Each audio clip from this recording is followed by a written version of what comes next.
প্রিয় দেশবাসী, আমাদের পাকুন্দি উপজেলার সুকিয়া ইউনিয়নের ঐতিহ্যবাহী চরপলাশ গ্রামের শাহ রইসুদ্দিন আউলিয়ার পবিত্র উরুস শরীফ আগামী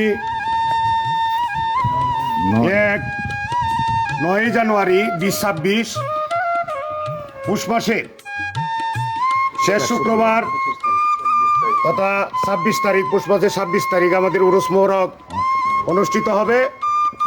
এই উরুস মোবারক আমাদের চরপলাশ এবং তথা পাকুন্দিয়া থানার সকল সর্বস্তরের লোকদেরকে আমরা দাওয়াত করতেছি এবং সারা বাংলাদেশের সকল মানুষ এখানে উপস্থিতি হয়। আমরা আশা করি আপনারা সবাই আমাদের এই উরুস মোবারককে সুন্দর এবং ভালো পরিবেশে শেষ করার জন্য সবাই সহযোগিতা করবেন এবং পুষ মাসের শেষ শুক্রবার জানুয়ারি 26 সালের 9 তারিখ আরম্ভ হবে। সকলকে উপস্থিতি থাকার জন্য আমরা আমন্ত্রণ জানাচ্ছি।